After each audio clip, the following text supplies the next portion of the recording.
নমস্কার বন্ধুরা, নতুন একটা ভিডিওতে আপনাদের প্রত্যেকে জানাই স্বাগতম। এই মুহূর্তে আবহাওয়ার গুরুত্বপূর্ণ খবর।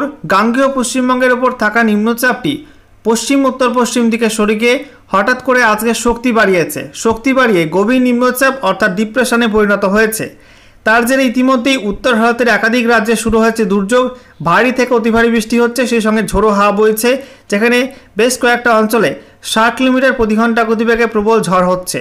অন্যদিকে মৌসুমি অক্ষরেখার কারণে গাঙ্গেয় পশ্চিমবঙ্গে অর্থাৎ দক্ষিণবঙ্গের জেলাগুলোয় দুপুরের পরে আজও বিক্ষিপ্ত বৃষ্টি হয়েছে বজ্রবিদ্যুৎ সহ, যেখানে পূর্ব বর্ধমান, পশ্চিম বর্ধমান, বীরভূম, সেই সঙ্গে নদিয়া, হুগলি এবং পশ্চিম মেদিনীপুর এইসব জেলায় কিছু কিছু অংশে বিক্ষিপ্ত বজ্রবিদ্যুৎ সহ বৃষ্টিপাত লক্ষ্য করা গেছে। আপনারা বৃষ্টি পেয়ে থাকলে অবশ্যই কিন্তু কমেন্টে জানাবেন যে কেমন কি বৃষ্টিপাত পেয়েছেন আপনাদের জেলায়। সেই সঙ্গে আপনাদের জেলার নামটি কিন্তু অবশ্যই কমেন্টে লিখে জানাবেন। বন্ধুরা, সেই সঙ্গে আপনাদেরকে জানিয়ে রাখি, মৌসুমি অক্ষরেখা কিন্তু শীঘ্রই তার অবস্থান পরিবর্তন করবে, যার জেরে দক্ষিণবঙ্গে কিন্তু আস্তে আস্তে বৃষ্টিপাত কমবে এবং উত্তরবঙ্গে বর্ষার বৃষ্টি বাড়বে। আগামী 19, 20, 21 এই 3 দিন উত্তরবঙ্গে কিন্তু ভারী বৃষ্টি হবে। তার মধ্যে 20 তারিখ নাগাদ উত্তরবঙ্গে প্রবল বৃষ্টির সম্ভাবনা রয়েছে একাধিক জেলাতে, যেখানে উত্তরবঙ্গের 4 জেলাতে ভারী থেকে অতি ভারী বৃষ্টিপাতের অরেঞ্জ অ্যালার্ট জারি করা হয়েছে এবং 2 জেলায় বিক্ষিপ্ত ভারী বৃষ্টিপাতে হলুদ সতর্কবার্তা জারি করা হয়েছে।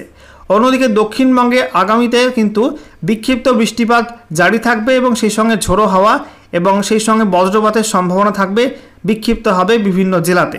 তো আজকের ভিডিওতে আমরা বিস্তারিত আলোচনা করব আলিপুর আবহাওয়া দপ্তর থেকে যে নতুন আপডেট জারি করেছে, সেখানে কি বলা হয়েছে, কোন কোন জেলার জন্য নতুন করে ওয়েদার ওয়ার্নিং কি দেওয়া হয়েছে, একই সঙ্গে কেন্দ্রীয় আবহাওয়া দপ্তর কি জানাচ্ছে, এই মুহূর্তে কোথায় কি সিস্টেম অবস্থান করছে এবং লেটেস্ট স্যাটেলাইট ইমেজ কি আপডেট দিচ্ছে, কোথায় কেমন বজ্রমেঘ তৈরি হয়েছে, আর 24 ঘন্টার মধ্যে পশ্চিমবঙ্গে উত্তর থেকে দক্ষিণে কোন কোন জেলায় কেমন কি বৃষ্টিপাত রেকর্ড হয়েছে, সমস্ত কিছু আপনাদেরকে পরপর জানাবো আজকের এই ভিডিওটির মাধ্যমে।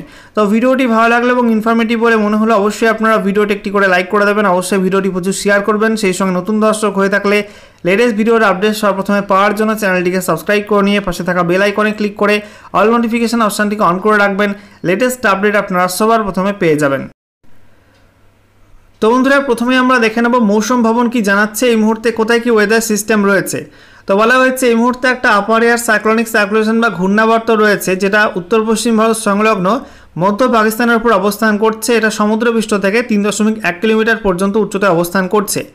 অন্যদিকে দক্ষিণ পূর্ব উত্তরপ্রদেশ এবং সংলগ্ন উত্তর পূর্ব মধ্যপ্রদেশের উপরে একটা নিম্নচাপ ছিল, ওয়েলমার্ক লো প্রেশার এরিয়া, সেটা কিন্তু শক্তি বাড়িয়ে হঠাৎই ডিপ্রেশন বা গভীর নিম্নচাপে পরিণত হয়েছে। বলা হচ্ছে সেই গভীর নিম্নচাপটি গত 6 ঘন্টায় 8 কিলোমিটার প্রতি ঘন্টা গতিবেগে এগিয়েছে এবং বলা হচ্ছে যে এটা এই মুহূর্তে প্রয়াগরাজ থেকে দক্ষিণ পশ্চিম দিকে 50 কিলোমিটার দূরে রয়েছে। একই সঙ্গে বলা হচ্ছে সাতনা থেকে উত্তর পূর্ব দিকে 80 কিলোমিটার দূরে রয়েছে, আর সেই সঙ্গে বান্দা থেকে দক্ষিণ পূর্ব দিকে 100 কিলোমিটার দূরে রয়েছে। খাজুরাহো থেকে বলা হয়েছে 140 কিলোমিটার পূর্ব দিকে রয়েছে। ঠিক আছে, বলা হচ্ছে আগামী 2 দিনে এটা কোন অঞ্চল দিয়ে যাবে, দক্ষিণ উত্তরপ্রদেশ এবং সংলগ্ন উত্তর মধ্যপ্রদেশের উপর দিয়ে কিন্তু পশ্চিম উত্তর পশ্চিম দিকে সরবে। সেই সঙ্গে বলা হয়েছে মৌসুমি অক্ষরেখা সেটা কিন্তু এই মুহূর্তে পাস করছে বিকানের থেকে দাতিয়া, তারপরে সেন্টার অফ ডিপ্রেশন অর্থাৎ গভীর নিম্নচাপের কেন্দ্র, এবং তারপরে বলা হয়েছে যে এটা উত্তর পূর্ব মধ্যপ্রদেশ হয়ে তারপরে দেহেরি পশ্চিমবঙ্গের পুরুলিয়ার মধ্যে প্রবেশ করেছে, তারপরে দীঘার ওপর দিয়ে এটা দক্ষিণ পূর্ব দিকে বাঁক নিয়ে উত্তর পূর্ব বঙ্গোপসাগর পর্যন্ত বিস্তৃত রয়েছে। তো বুঝতেই পারছেন বন্ধুরা যে মৌসুমি অক্ষরেখা সেটা কিন্তু এখনও গাঙ্গেয় পশ্চিমবঙ্গের ওপর দিয়েই চলে গেছে, অর্থাৎ পুরুলিয়া থেকে দীঘা হয়ে তারপরে উত্তর পূর্ব বঙ্গোপসাগর পর্যন্ত বিস্তৃত রয়েছে। অন্যদিকে উত্তর ভারতে কিন্তু ওয়েলমার্ক লো প্রেশার এরিয়া শক্তি বাড়িয়ে গভীর নিম্নচাপ বা ডিপ্রেশনে পরিণত হয়েছে। সেই সঙ্গে একটা পশ্চিমী ঝঞ্ঝাও রয়েছে মিডল ট্রপোস্ফিরিক লেভেলে। একই সঙ্গে বলা হচ্ছে একটা ইস্ট ওয়েস্ট টাফ রেখা রয়েছে, অক্ষরেখা, যেটা সমুদ্রপৃষ্ঠ থেকে 5.8 কিলোমিটার পর্যন্ত উচ্চতায় অবস্থান করছে। একই সঙ্গে বলা হচ্ছে উত্তর কর্ণাটকের মধ্যবর্তী অঞ্চল এবং সংলগ্ন অঞ্চলে একটা ঘূর্ণাবর্ত অবস্থান করছে, এটা সমুদ্রপৃষ্ঠ থেকে 3.1 কিলোমিটার পর্যন্ত উচ্চতায় রয়েছে। এবার আমরা দেখে নেব আজকে এই মুহূর্তে লেটেস্ট স্যাটেলাইট ইমেজ কি আপডেট দিচ্ছে। এই মুহূর্তে আপনারা দেখতে পাচ্ছেন গোটা ভারত জুড়ে কিন্তু মেঘলা আকাশ, তার মধ্যে বেশি মেঘ রয়েছে এই মুহূর্তে মধ্য ভারতে, আর উত্তর ভারতে। দেখতে পাচ্ছেন বন্ধুরা, পশ্চিমবঙ্গের ওপর থেকে মেঘের পরিমাণ কিন্তু অনেকটা কমে গেছে, বিশেষ করে পূর্ব দিকের জেলাগুলোই। তবে পশ্চিমাঞ্চলের জেলাগুলো কিন্তু এখনও ভারী মেঘ রয়েছে। পশ্চিম বর্ধমান, পূর্ব বর্ধমান, পুরুলিয়া, বাঁকুড়া, ঝাড়গ্রাম, সেই সঙ্গে হুগলি এবং পশ্চিম মেদিনীপুর জেলায় কিন্তু ভারী মেঘ রয়েছে, হালকা হালকা মেঘ রয়েছে দক্ষিণ চব্বিশ পরগনা জেলাতে। তবে কলকাতা, সেই সঙ্গে উত্তর চব্বিশ পরগনা, নদিয়া, মুর্শিদাবাদে কিন্তু পরিষ্কার আকাশ। বীরভূমের মধ্যে কিছু কিছু অংশে হালকা মেঘলা আকাশ রয়েছে, ঠিক আছে। এবং বৃষ্টিপাতও কিন্তু হয়েছে দক্ষিণবঙ্গের একাধিক জেলায় বিক্ষিপ্ত হবে। আপনারা বৃষ্টি পেয়ে থাকলে অবশ্যই কিন্তু কমেন্টে জানাবেন কেমন কি বৃষ্টিপাত পেয়েছেন। দেখুন বন্ধুরা, যে নিম্নচাপটি পশ্চিম উত্তর পশ্চিম দিকে সরে গিয়েছিল সেটা কিন্তু এই মুহূর্তে উত্তরপ্রদেশের দক্ষিণ পূর্বাঞ্চল এবং সংলগ্ন উত্তর পূর্ব মধ্যপ্রদেশের উপর অবস্থান করছে এবং এটা কিন্তু বঙ্গোপসাগর থেকে প্রচুর পরিমাণে জলীয় বাষ্প টানছে তার দিকে এবং সেই জলীয় বাষ্প কিন্তু পশ্চিমবঙ্গের ওপর দিয়ে প্রবাহিত হচ্ছে এবং তার জেরেই পশ্চিমবঙ্গের ওপরে বেশ কিছু অঞ্চলে বিক্ষিপ্তভাবে বজ্রমেঘ তৈরি হচ্ছে এবং বিক্ষিপ্তভাবে বৃষ্টিপাত হচ্ছে। এই বৃষ্টি কিন্তু চলবে। অন্যদিকে উত্তরবঙ্গে আকাশ পরিষ্কার রয়েছে মালদা, উত্তর দিনাজপুর, দক্ষিণ দিনাজপুরে, সেই সঙ্গে উপরের 5 জেলার মধ্যে দার্জিলিং, কালিম্পং এবং সেই সঙ্গে জলপাইগুড়ি, আলিপুরদুয়ার জেলার কিছু কিছু অংশে কিন্তু বিক্ষিপ্ত মেঘ থাকলেও কোচবিহারে এই মুহূর্তে আকাশ পরিষ্কার।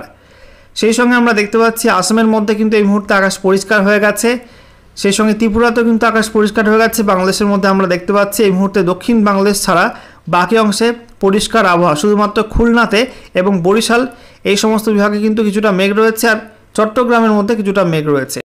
এবারে আমরা দেখে নেব আলিপুর আবহাওয়া দপ্তর কি জানাচ্ছে আগামী দিনগুলিতে পশ্চিমবঙ্গের উত্তর থেকে দক্ষিণে কোন কোন জেলার জন্য কী কী ওয়েদার ওয়ার্নিং দেওয়া হয়েছে নতুন করে। তো দেখুন, আজকের বাকি সময়টা অর্থাৎ রাতের মধ্যে, তারপরে আগামীকাল 18 জুলাই 2025 সকাল 8:30 পর্যন্ত সময়ের মধ্যে উত্তরবঙ্গে কোনো জেলায় কিন্তু কোনো ওয়ার্নিং থাকছে না। দার্জিলিং, কালিম্পং, জলপাইগুড়ি, আলিপুরদুয়ার, কোচবিহার, উত্তর দিনাজপুর, দক্ষিণ দিনাজপুর, মালদা জুড়ে কোনো ওয়ার্নিং থাকছে না। দক্ষিণবঙ্গে বলা হয়েছে পূর্ব দিকের জেলাগুলোয় কোনো ওয়ার্নিং থাকছে না। মুর্শিদাবাদ, নদিয়া, পূর্ব বর্ধমান, হুগলি, হাওড়া, কলকাতা এবং উত্তর চব্বিশ পরগনা, একই সঙ্গে পূর্ব মেদিনীপুর, ঝাড়গ্রামে কোনো ওয়ার্নিং থাকছে না। ওয়ার্নিং থাকছে বীরভূম, পশ্চিম বর্ধমান, বাঁকুড়া, পুরুলিয়া, পশ্চিম মেদিনীপুর এবং দক্ষিণ চব্বিশ পরগনা এই সব জেলায় বিক্ষিপ্ত হবে বজ্রমেঘ থেকে হালকা মাঝারি বৃষ্টি হতে পারে বজ্রবিদ্যুৎ সহ। সেই সঙ্গে 30 থেকে 40 কিলোমিটার প্রতি ঘন্টা গতিবেগে দমকা ঝোড়ো হাওয়া বয়ে যাওয়ার সম্ভাবনা আছে এবং তার জন্য এই সব জেলাগুলিতে হলুদ সতর্কবার্তা জারি করা হয়েছে। এরপর 18 জুলাই থেকে 19 জুলাই 2025 সকাল 8:30 পর্যন্ত সময়ের মধ্যে উত্তরবঙ্গে কোনো জেলায় কিন্তু কোনো ওয়ার্নিং থাকছে না। দক্ষিণবঙ্গে কিন্তু কোনো ওয়ার্নিং নেই, শুধুমাত্র উপকূলবর্তী 4 জেলা উত্তর এবং দক্ষিণ চব্বিশ পরগনা, পশ্চিম মেদিনীপুর, পূর্ব মেদিনীপুর এই সব জেলার কোনো কোনো অংশে বিক্ষিপ্ত বজ্রমেঘ থেকে ঝড় বৃষ্টি হতে পারে। বলা হচ্ছে মূলত 30 থেকে 40 কিলোমিটার প্রতি ঘন্টা গতিবেগের দমকা ঝোড়ো হাওয়া, সেই সঙ্গে বজ্রবিদ্যুৎ সহ হালকা মাঝারি বৃষ্টিপাত হতে পারে। তার জন্য হলুদ সতর্কবার্তা দেওয়া হয়েছে এই 4 জেলায়। এরপর 19 জুলাই থেকে 20 জুলাই 2025 সকাল 8:30 পর্যন্ত সময়ের মধ্যে উত্তরবঙ্গে ওপরের 5 জেলায় ভারী বৃষ্টি হবে। দার্জিলিং, কালিম্পং, জলপাইগুড়ি, আলিপুরদুয়ার, কোচবিহারে বিক্ষিপ্ত ভারী বৃষ্টিপাতে হলুদ সতর্কবার্তা জারি করা হয়েছে। সেই সঙ্গে উত্তর দিনাজপুর, দক্ষিণ দিনাজপুর, মালদায় কোনো ওয়ার্নিং থাকছে না। দক্ষিণবঙ্গে কিন্তু আবার বৃষ্টি বাড়বে ওই সময়টাই। দক্ষিণবঙ্গে প্রত্যেক জেলায় থাকবে বজ্রবিদ্যুৎ সহ হালকা মাঝারি বৃষ্টিপাতের সম্ভাবনা। বলা হচ্ছে প্রত্যেক জেলাতেই 30 থেকে 40 কিলোমিটার প্রতি ঘন্টা গতিবেগে দমকা ঝোড়ো হাওয়া বইতে পারে।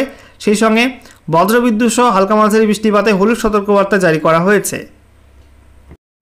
এরপর 20 জুলাই থেকে 21 জুলাই 2025 সকাল 8:30 পর্যন্ত সময়ের মধ্যে উত্তরবঙ্গে কিন্তু বৃষ্টি আরও বাড়বে। দার্জিলিং, কালিম্পং, জলপাইগুড়ি, আলিপুরদুয়ার এই 4 জেলায় ভারী থেকে অতি ভারী বৃষ্টিপাতের অরেঞ্জ অ্যালার্ট জারি করা হয়েছে। এই সব জেলায় 7 থেকে 20 সেন্টিমিটার পর্যন্ত বৃষ্টি হবে। তবে কোচবিহার, উত্তর দিনাজপুর এই 2 জেলায় বিক্ষিপ্ত ভারী বৃষ্টিপাতে হলুদ সতর্কবার্তা দেওয়া হয়েছে। এদিকে দক্ষিণ দিনাজপুর, মালদায় কোনো ওয়ার্নিং থাকবে না ওই সময়টার মধ্যে। আর দক্ষিণবঙ্গে বলা হয়েছে মুর্শিদাবাদ, বীরভূম, পশ্চিম বর্ধমান, পূর্ব বর্ধমান জেলা কিছু কিছু অংশে বিক্ষিপ্ত বজ্রবিদ্যুৎ সহ হালকা মাঝারি বৃষ্টি হতে পারে। সেই সঙ্গে 30 থেকে 40 কিলোমিটার প্রতি ঘন্টা গতিবেগে দমকা ঝোড়ো হাওয়া বয়ে যাওয়ার সম্ভাবনা আছে। তবে বাকি জেলাগুলো কিন্তু কোনো ওয়ার্নিং দেওয়া হয়নি।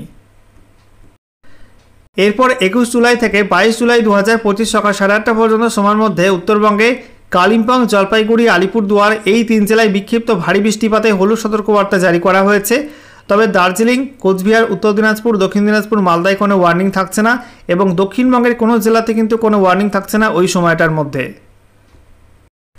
এরপর 22 জুলাই থেকে 23 জুলাই 2025 সকাল 8:30 পর্যন্ত সময়ের মধ্যে উত্তরবঙ্গের প্রত্যেক জেলা এবং দক্ষিণবঙ্গের প্রত্যেক জেলায় নো ওয়ার্নিং, অর্থাৎ গোটা রাজ্য জুড়ে কিন্তু নো ওয়ার্নিং জোন তৈরি হচ্ছে ওই সময়টার মধ্যে।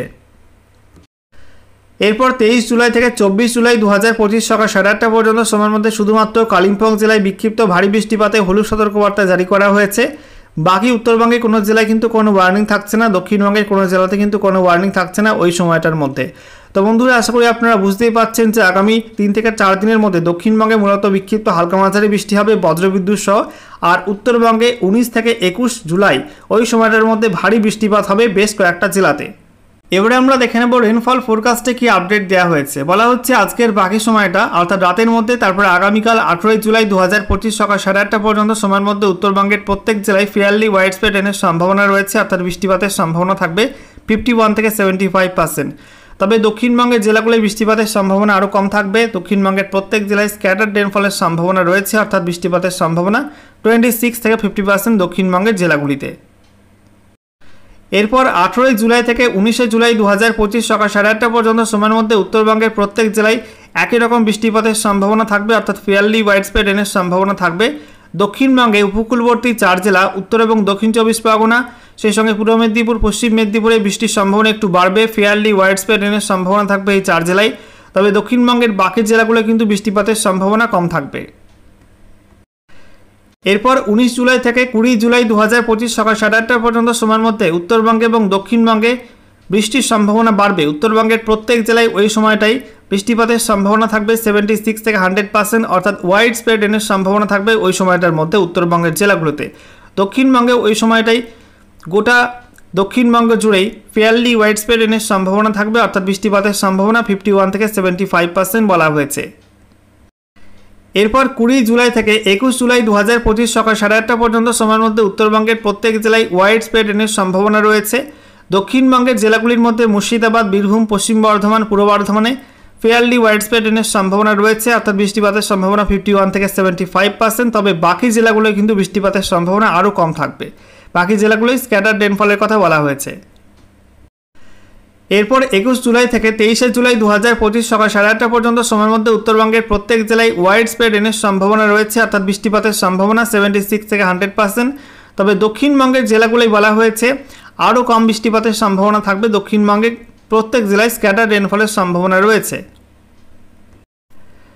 এরপর 23 জুলাই থেকে 24 জুলাই 2025 সকাল 8:30 পর্যন্ত সময়ের মধ্যে আবারও কিন্তু মেঘলা মেঘলা ওয়েদার তৈরি হবে গোটা রাজ্যেই, এবং গোটা রাজ্যের জন্যই বলা হয়েছে ফেয়ারলি ওয়াইড স্প্রেড রেনের সম্ভাবনা থাকবে ওই সময়টা, অর্থাৎ বিক্ষিপ্ত হালকা মাঝারি বৃষ্টিপাত চলবে উত্তরবঙ্গে এবং দক্ষিণবঙ্গের বিভিন্ন জেলাতে।